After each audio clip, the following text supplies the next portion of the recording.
네, 오문범의 좀 오늘은 박형준 시장 민선 8기 3년에 대한 시정평가 또 내년에 있을 지방선거까지 이야기 나눠보려고 합니다. 부산 YMCA 오문범 사무총장님 스튜디오에 모셨습니다. 안녕하십니까? 안녕하십니까? 네, 안녕하십니까? 예, 반갑습니다. 자, 오늘 조금 전에 말씀드린 것처럼 박형준 시장의 민선 8기 3년에 대한 시정평가 내용을 좀 살펴보려고 하는데요. 7기 보선으로 시작을 하면서 이제 4년째 임기를 마친 상황인데 여러 평가들이 나올 수 있는 상황이라고 보거든요. 어떻게 보고 계십니까? 예, 시장 결과에 대한 평가는 사실 보는 사람 입장에 따라 다 다를 수밖에 없죠. 이쪽 면에서 보면 이렇고 저쪽 면에서 보면 저렇고 이럴 수 있는데 예. 같은 사안을 놓고도 전혀 다른 평가도 있을 수 있을 것 같습니다. 하나 예를 들어보면 2030 월드 엑스포 유치 관련해서 박형준 시장은 이렇게 표현했습니다. 뭐 실패한 것은 좀 아쉽지만 유치 과정에서 부산에 대한 대외 이미지가 크게 상승을 했다. 네. 이런 평가는 평소에도 많은 이런 평가들을 하고 있어요. 평가를 하고 있고 거기에 그 자산을 토대로 글로벌 허브 도시의 기반이 예. 조성된 거다. 이렇게 평가를 하고 있습니다. 근데 대신 반대 입장에 있는 분들 입장에서는 다시 두 번 다시 떠올리기 싫은 119대 29. 네.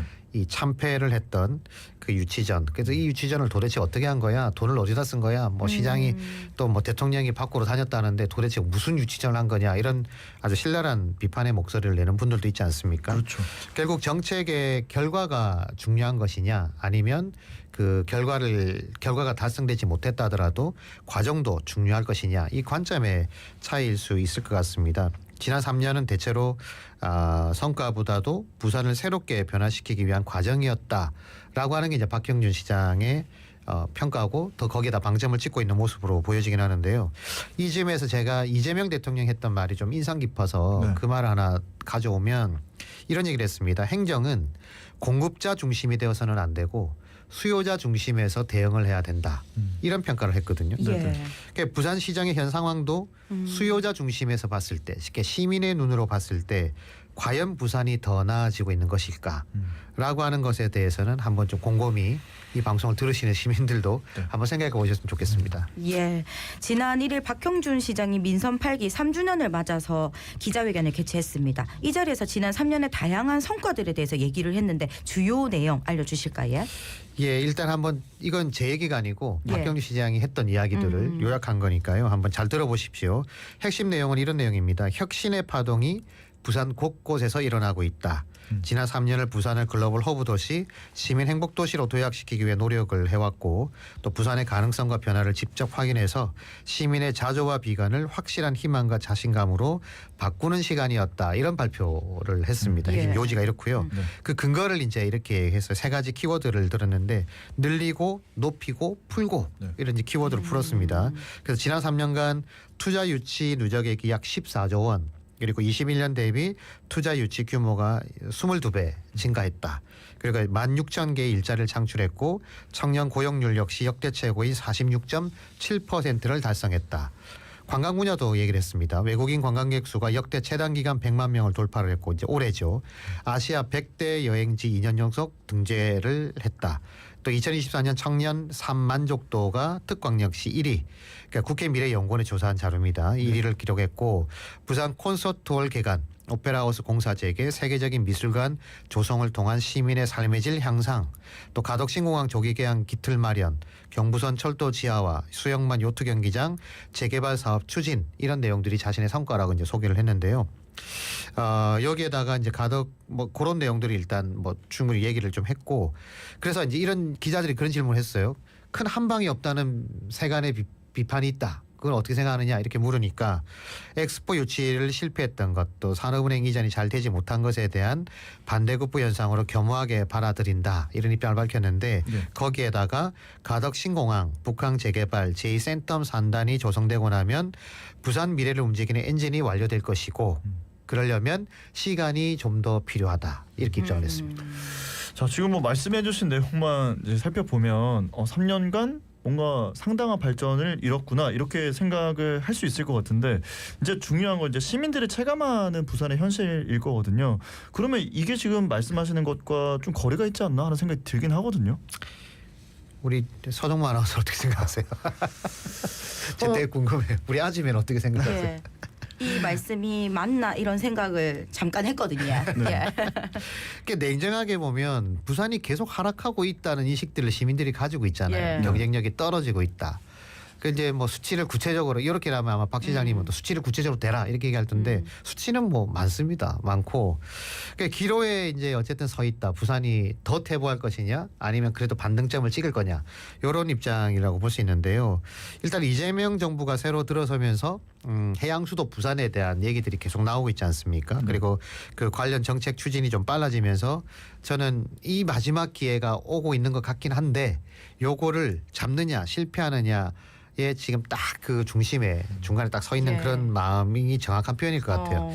그래서 박형준 시장의 발표처럼 뭐 투자 유치나 일자리 창출이 되고 있다고 하지만 여전히 청년들은 계속 빠져나가고 있잖아요. 한 17,000명 뭐 이렇게 빠져나가는데 그중에 거의 한 70%가 청년층, 2030 청년층들이 수도권으로 이전하고 있단 말이죠. 그리고 저울 일자리가 부족하다는 목소리도 계속 나오고 있습니다. 아까 투자 유치 얘기했습니다만 여전히 부산은 우리나라 100대 기업 안에 한 기업도 없고요. 기업 하나도 없고 또 지난 한 해 동안 부산을 빠져나간 뭐 YK스틸 문제뿐만 아니라 이 빠져나간 기업 숫자가 3,302곳이라고 하더라고요. 그러니까 부산을 계속 뭐 크든 작든 기업들이 부산을 밖으로 빠져나가고 있는 상황이죠. 그리고 부산의 변화를 위해 추진했던 엑스포 유치 실패했고 그리고 대안으로 제시됐던 글로벌 허브 도시 특별법 추진 안 되고 있고 산업은행 이전 윤석열 전 대통령이 공약했지만 이루어지지 못했고 이것을 누구의 잘잘못이냐 이렇게 얘기 평가하기를 떠나가지고 현실이 되고 있지 못한 건 사실은 그거는 팩트지 않습니까? 예. 그게 이루어지지 못한 거는. 이런 상황에 시장님은 당연히 희망을 얘기하겠죠. 그래도 희망은 있다. 뭐 성과도 있고 희망도 있다라고 얘기하겠지만 또 그렇게 이야기를 하는 게 당연하겠지만 시민들로서는 이렇게 물을 수 있지 않을까요? 그래서 언제쯤 되는데 그거. 그치. 그 희망이 언제쯤 예. 우리 체감이 될 수 있는 예, 건데 라고 질문을 던질 수밖에 없는 상황이 아닐까 이렇게 말씀드리고 싶습니다. 예, 좀 팩트 체크를 해주셨는데 그러고 일부에서는 박형준 시장의 소통 능력에 대해 이야기하는 분들도 많습니다. 본인의 입장과 다를 경우에 이해시키고 설득하기보다는 이해가 부족하다 이런 입장을 보이는 경우도 있고 예, 뭐 수도권은 되는데 왜 부산은 안 된다고만 생각하느냐 하는 이런 입장도 있더라고요. 그 시장님이 오는 여러 자리를 가보면 이 기조가 분명히 있어요. 그러니까 이런 논조가 있고 많은 분들이 아마 그 현장에 있던 분들은 왜 저렇게 얘기하지? 이런 이야기들 하는 분들 저도 꽤 많이 들었는데요. 실제 이제 그래서 요즘 보니까 그래서 이 기자회견도 되게 좀 거창하게 하고 뭐 여러 소통 하려고 하는 노력들을 계속 하고 계신 것 같긴 합니다. 근데 이제 그런 기조에 대한 가장 대표적인 정책이 하나 있는데요. 그게 바로 BUTX 문제입니다. 그러니까 이제 수도권과 부산을 비교할 때 이 이야기를 종종 하고 있는 것 같은데 그러니까 수도권은 GTX가 계속 늘어나고 있지 않습니까? 그렇죠. 1, 2, 3, 4, 5선에다가 더 이제 이재명 대통령도 공약을 했던 부분도 있으니까요. 근데 부산에 이제 BUTX 기장에서 출발해 가지고 이제 가덕신공항까지 이어지는 그 노선인데 이것이 효율성이 있느냐라고 하는 것에 대해서는 여러 이야기들이 있습니다. 그러니까 필요성을 부인하는 사람들은 없어요. 근데 효율성이 있느냐라고 하는 부분에 대해서는 이게 1조가 넘게 들어가는 걸 제가 알고 있거든요. 그러니까 그런 큰 금액이 들어가는데 이게 가능한 건가라고 하는 그런 비판의 목소리가 좀 있고 또 봉피두 분관 유치와 관련해서도 긍정적 요소 부산 시민들도 좋은 미술품을 볼 수 있는 기회를 가져야 된다. 동의하죠. 맞죠. 그리고 거기에 한 1,000억 이상 들어가는 거 과한 투자 아니다라고 하는 입장을 계속 밝히고 있고 어쨌든 그런 부분에 대해서 부정적인 얘기에 대해서는 왜 부산 시민들은 그런 좋은 미술품을 볼 수 있는 기회를 가지면 안 되냐라고 이제 반박을 한단 말이죠. 근데 그런 부분들에 대해서 그런 얘기를 할 때마다 이게 박형준 시장의 스타일이다라고 하는 것들을 어느 정도는 이해할 수 있는 부분이 있습니다. 그러니까 시민들 입장에서도 뭐 뽕피드 분관 유치 좋고 BUTX 만들어진다면 너무 감사한 일이고 전혀 반대할 이유가 없지만 그러나 부산 그런 시설들이 제대로 안착되고 활용될 수 있는 여건이 마련돼야 되는 거잖아요. 그러니까 나중에 시컷 만들어놨어요. 근데 적자가 커. 그럼 어떻게 할 거예요? 다 시민 세금으로 들어가야 되는데.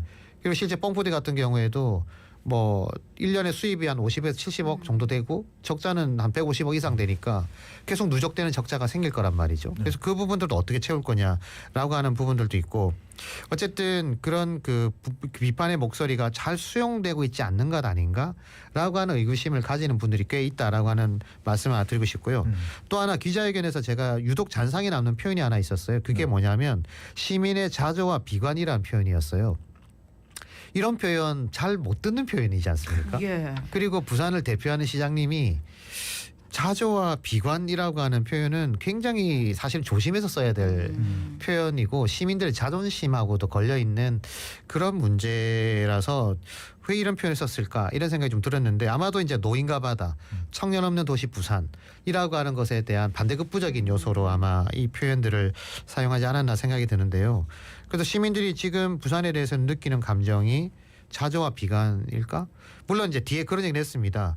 희망을 드렸다. 그러니까 이걸 넘어섰다라고 얘기하고 있지만 좀 하여튼 표현이 예. 제가 느끼기에 좀 그렇지 좋아 보이진 않았고 특히 이제 지표들이 어쨌든 계속 하락하고 있고 인구 구조도 노령층이 늘어나고 있는 것도 팩트 아닙니까? 그것도 예. 지금 현실이란 말이죠. 그리고 좋은 일자리가 없어요라고 외치는 청년들의 목소리가 분명히 있는 것도 사실인데 본인은 희망과 자신감으로 바꿨다고 하지만 시민들이 일반적인 시민들의 목소리로는 그런 반응하고는 전혀 다른 반응이잖아요. 희망으로 진짜 바꿨습니까? 라고 물어보면 누가요? 이렇게 묻는 상황 아닐까요? 그래서 실제 그런 희망으로 자신감으로 바뀌었다라고 하는 걸 체감할 수 있는 공감 드릴 수 있는 시민의 수가 얼마나 될까 냉정하게 한번 체크해 보셔야 될 것 같습니다. 근데 이제 얘기를 들으면서 진짜 문제가 부산 시민들과 부산을 이끄는 이 지자체의 장과의 그 생각 차이가 너무 좀 극명하게 갈려 있다. 이게 좀 문제라는 생각이 들고 뭐 희망이라는 말, 뭐 자신감이라는 말, 그 단어가 중요한 게 아니라 그거 느끼는 거잖아요, 그냥. 그치. 그 느낌이 네.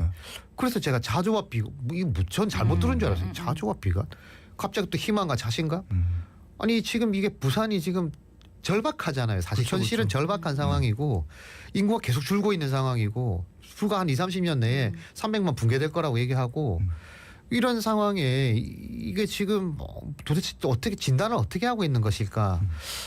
좀 그런 생각이 너무 많이 예. 들어서 진짜 아까 말씀하신 것처럼 이 감정이 너무 다른 것 같아요. 느끼는 감정선이 서로 너무 위치가 차이 나는 거 아닌가? 이러면 안 되는 거 아닌가? 그렇죠. 시민을 대표하는 시장님이라면 시민이 느끼는 그 감정선에 최대한 같이 가까이 있어야 되죠. 되지. 그렇죠. 가까이 있어야 시민들이 이렇게 느끼니까 네. 시민들의 작은 부분까지를 터치해가면서 네. 같이 힘을 얻어내는 동력을 만들 거 아닙니까? 근데 이걸 자꾸 중앙정부의 탓, 뭐 권한의 탓 있죠. 그건 현실입니다. 그러나 그걸 극복하라고 우리가 박형준이라는 분을 시장으로 뽑은 건데 그걸 드러나는 데이터나 수치 일부만 가지고 그렇게 얘기하는 거는 뭘 저가 이렇게 얘기하면 당신이 근거대라 또 얘기하시겠죠. 근데 이게 체감이라는 건 감정선이니까 자조와 비관, 자신과 희망과 자신감 이것도 똑같은 감정선 아닙니까? 그죠. 그러니까 뭐 다른 게 없는 거죠. 예. 자, 그리고 이제 이 기자회견이 내년 지방선거와 관련해서도 이제 3선 도전을 선언한 자리였다 이렇게 보여지는 자리였는데 이제 그러면 이제 남아 있는 이 1년의 시간이 상당히 중요할 텐데 좀 어떻게 보십니까? 그러니까 향후 1년은요. 저는 그렇게 봅니다. 박형준 시장만 중요한 시간은 아니다. 아, 부산한테도 중요해요. 부산에게도 그치요. 중요하고 또 지금 여권에게도 중요하고 네. 야권에도 다 중요한 시간이다. 그래서 부산의 미래를 위해서 우리가 이 1년의 시간을 어떻게 힘을 보여줄 거냐에 따라서 미래가 진짜 좌우된다고 저는 생각합니다. 당장 해수부 이전을 시작으로 해서 해양 수도 부산을 위한 여러 정책들이 이제 본격적으로 움직이게 될 거고요. 그 속에서 부산이 해양 강국의 초석을 가지는 도시로서의 발돋움을 할 수 있을 것이냐 이게 이제 관건이 될 건데요. 일단 부산시가 다행히 해양 수도와 관련된 TF 뭐 팀을 하나 우선은 일단 가동을 시작을 했고 그래서 부산 해수부가 부산 이전하는 걸 위한 보니까 뭐 한 5곳 이상의 임시청사로 쓸 수 있는 건물도 지금 추천을 해놓은 상태라고 하고 해수부와 소통을 진행하고 있다고 하는데 어쨌든 일부에서는 뭐 또 그런 평가도 있습니다. 그 팀 단위로 되냐? 부산시는 또 그런 얘기를 하더라고. 꼭 지금은 당장은 급하니까 팀 단위로 했지만 조직 개편을 통해서 뭐 더 확대할 수도 있다 이런 얘기도 하고 있으니까 당연히 그렇게 해야 된다고 생각하고 어쩌면 정부보다도 더 적극적으로 대응을 해야 되죠. 그러니까 해수부는 일단 대통령이 뭐 연말까지 옮기라고 하니까 지금 이제 거기에 대한 수립 정책들을 수립하고 있지 않습니까? 그래서 그런 부분에 대해서 이제 그 부산시는 더 발빠르게 우리 이것도 해야 되고 저것도 해야 되고 법안은 어떤 게 필요하고 또 해수부의 기능 강화는 어떤 부분이 필요하고 그 시장의 말만 있는 게 아니라 구체적인 데이터를 가지고 어떤 부채 어떤 것들을 어떤 프로세스를 통해서 가져오자 또 지역에 많은 전문가들이 있으니까 그런 전문가들의 의견도 모아서 같이 이제 이렇게 추진하는 게 중요하다. 왜냐하면 회사법원 문제도 중요하고요. 또 금융공사 뭐 산업은행하고 대체 이게 중요한 게 아니고 만들어준다니까 일단은 빨리 이걸 준비해서 가져오는 것 이런 전략도 좀 필요해 보입니다. 그래서 해수부의 계획이나 정부 계획보다 부산시의 속도가 떨어지면 안 된다. 안 되죠. 이게 떨어지면 결국 박형준 시장의 삼선 도전도 저는 물 건너간다 이렇게 보는 입장입니다. 그래서 그 앞서 이제 변화의 뭐 초석을 놓고 미래 과정 이런 얘기를 시장님이 기자회견에서 했다고 하지만 그 결과를 만드는 데에 그럼 반드시 박형준이어야 되느냐라고 한 질문들 시민들이 던지지 않겠습니까? 예, 만약 예. 미적미적거리면 이거 박형준 아닌 것 같은데 차라리 여당에 힘 실어줘야 되는 거 아니야? 이런 입장도 나올 수 있으니까 좀 더 급한 마음을 가지고 저는 좀 절실한 마음으로 해야 된다. 그래야 시민의 판단을 받을 수 있는 거 아니냐, 선택을 받을 수 있는 거 아니냐는 말씀드리고 싶고요. 최근에 해운대 구의회가 해수부 이전에 대한 결의안 부결로 논란을 그렇죠. 빚지 않았습니까? 예. 그게 정서에 난리도 아니에요. 제가 보니까 MBC인데 MBC의 유튜브에 그 관련 모던 뉴스에서 예, 거기에 보니까 댓글이 제가 네. 확인해 보니까 10,000개가 넘었어요. 예. 저 지방 뉴스에 네. 댓글 10,000개 넘은 거 처음 봤어요. 진짜 10,000개가 넘었어요. 그 정도로 시민들이 지금 굉장히 예민한 상황이잖아요. 그러니까 이런 제가 시장이라면 저는 막 국단위 하나 만들 것 같습니다. 뭐 부시장 직속하에 만들어서 막 대거 유치하려고 노력을 할 것 같은데 그렇게 하시겠죠, 시장님도? 사실 말이 1년이지 지금 뭐 1년도 안 남은 거잖아요. 그럼요. 6개월 내에 승문합니다. 그렇죠, 이거는. 그렇죠. 예. 예, 좀 발 맞춰서 잘 해야겠습니다. 그러고 또 하나 얘기 나눠볼게요. 부산 경남 행정통합 문제인데 지난 1일부터 부산과 경남에서 시민 공청회가 진행 중인데 박형준 시장이 기자회견에서도 이 문제에 대해 입장을 밝혔지요. 네, 박경윤 시장이 이 부산 경남 행정 통합에 대해서 강력히 추진할 의사가 있다. 예. 그리고 조만간 경남지사와 만남을 통해서 추진 전략을 마련하겠다. 이런 입장을 얘기를 했습니다. 또 박한수 경남지사도 기자회견을 통해서 비슷한 입장을 냈어요. 그러니까 나아가 그 비슷한 입장뿐만 아니라 한 2, 3년 내에도 가능하지 않을까 이렇게 생각한다라는 입장도 밝혔습니다. 그 대외적 메시지는 이런 거죠. 그러니까 강력 추진하겠다. 동일하고 박원순 경남도지사는 2, 3년 내에도 가능하지 않겠냐 이렇게 입장을 냈는데 내부적으로 제가 좀 이렇게 알아보니까 그렇게 간단한 문제는 아닌 것 같더라고요. 지금 뭐 공청회를 진행 중에 있긴 합니다만 예. 어쨌든 공론화 추진 과정에서 부산과 경남을 대표하는 각각 부산연구원, 경남연구원이 있는데 여기에서도 여러 안들 검토를 하고 있습니다. 근데 결국 부산은 부산이 유리한 입장을 내놓을 거고 경남은 예. 경남이 유리한 입장을 내놓을 텐데요. 네. 거기서 약간의 엇박자들이 좀 있는 것 같긴 합니다. 근데 이게 극복 가능하냐라고 하는 문제들은 조금 더 이제 시간을 지켜봐야 될 부분이긴 한데요. 그래서 저는 내년 지방선거가 있지 않습니까? 예. 그럼 이때 물어볼 수 있는 거 아닌가? 일단 물론 이제 그 숙성시키는 과정이 이제 수기 과정이 좀 필요하다라고 하는 입장들이 있습니다만 근데 지금 대체적인 안은 차기보다는 차차기 2030년 지방선거 때 단일된 이제 통합 시장을 뽑는다라고 하는 건데요. 여기도 뭐 그런 생각 했는지 안 했는지는 알 수 없습니다만 그냥 추론을 해보면 30년 되면 박형 시장 임기 끝나거든요. 3선 된다 하더라도. 예, 그럼 이제 새로운 시장이니까 자기하고 상관이 없는 문제죠. 그렇죠. 박한수 도지사도 사실 경남지사를 삼선하는 게 생각만큼 쉬운 일은 아닙니다. 그러니까 자기들 할 건 하고 한다는 건가 이런 살짝 그런 의구심이 드는 부분도 좀 있고 어쨌든 그런 입장이 좀 다를 수 있다는 것도 생각해야 되고요. 특히 서부 경남과 동부 경남의 입장 차이가 확실하게 있는 것 그렇죠. 같습니다. 이제 예. 진주권과 경남 그 김해 양산권은 확실한 입장 차이가 좀 있는 것 같고 그래서 만약에 경남이 서부 경남 쪽에 있는 입장이 다르다면 이걸 어떻게 극복할 거냐 그건 좀 중요한 과제로 보입니다. 예. 자, 이런 상황 속에서 국토 균형 발전의 정책을 이제 디자인하게 될 지방시대위원회 위원장으로 김경수 전 경남지사가 네네. 임명이 됐습니다. 부울경 메가시티를 주도했었고 또 민주당 대선 경선에서도 지방 분권, 국토 균형 발전에 대한 비전도 제시를 했는데 이제 부산 경남 행정 통합이나 또 그 이후의 정책 방향 이런 것들 총장님 어떻게 예측하십니까? 일단 김경수 위원장님은 일단 대표적인 메가시티 전도사죠. 네. 정말 본인이 주도했었던 그리고 또 균형 발전과 제2공공기관 추가 이전에 대해서도 굉장히 전향적인 입장을 가지고 있습니다. 제2공공기관 같은 경우에는요 이미 전 정부부터 해가지고 다 세팅이 끝난 상태입니다. 네네. 이미 옮기는 게 한 200곳을 옮기는 게. 예. 그래서 사실 결단만 하면 되는 문제여서 뭐 추진력이 좀 있지 않을까라고 기대를 해보는 부분이 있고 인선 후에 개인 SNS에다가 이렇게 표현을 했습니다. 노무현 대통령이 시작한 균형 발전의 꿈과 이재명 대통령의 공약인 행정수도 이전 그리고 초강력 협력을 통한 5국 3특을 통해 국토 공간의 대전환을 반드시 성공시킬 거다 이런 입장을 밝혔는데요. 예. 저는 꼭 그렇게 그 꿈 이루어졌으면 좋겠다. 그런 말씀 우선 드리고 싶고 네. 일단 이분이 말하고 있는 5극은 수도권을 비롯한 부울경, 대구, 경북, 광주, 전남, 대전, 충청권을 5극의 축으로 일단 삼고 있습니다. 그래서 여기에 이제 부산, 경남의 행정통합은 뭐 이 5극을 이루는 데 중요한 축이니까 힘을 좀 더 받을 수 있지 않을까라고 생각하고 만약 지금 정부가 추진하는 그게 아니고 네. 부산 경남이 따로 행정통합을 하면요 특별법이 필요하거든요. 법이. 예. 근데 만약에 정부가 이걸 법안화 시킨다 그러면 사실 특별법이 필요 없고 정부가 만든 법으로도 해결될 수 있습니다. 그러면 더 빠르게 진행될 수도 있으니까요.